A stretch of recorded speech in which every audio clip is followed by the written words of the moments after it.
Hi guys! So, I'm gonna try this coconut spread from Pande Manila. Yan, nakuha ko to sa Asian store, online Asian store na We. So, ayan, try natin siya.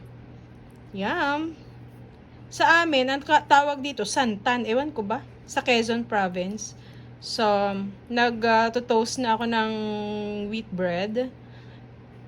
And let's try this. So, eto na yung ating wheat bread. Yan, dalawa yung aking tinatoast. Pero isa lang yung lalagyan ko para sure. Pag nagustuhan ko, edi good. Yay! That's ready. Yep. Kunin na natin ang sliced bread. Ooh. There. At ilagay natin dito. At lagyan natin neto.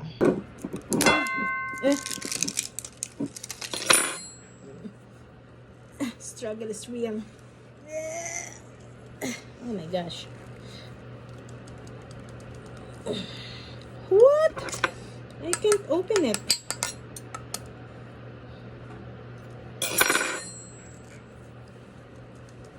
There. Look. Smells good.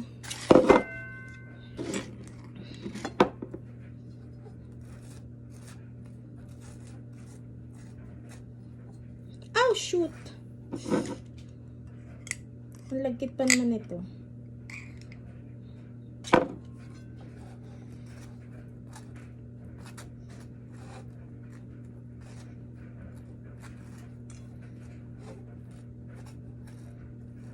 Never ko pa ito na-try sa Pilipinas. Kasi usually peanut butter ako at saka butter. Or margarine. Pero itong spread na to, never ko pang na-try nung nandiyan ako sa Pilipinas.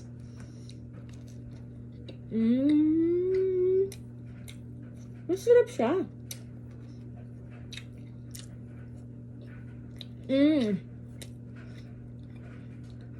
Yeah.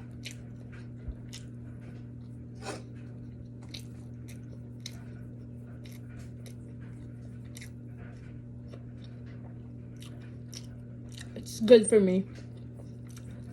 Yeah. So, tadaan! Pande Manila. Thank you. Ang sarap niya. Tastes like nung aking pagkabata. May nagagawa sa amin nito sa barangay sa Mat Lopez, Quezon. Tapos, ang ginagamit is anong tawag dito?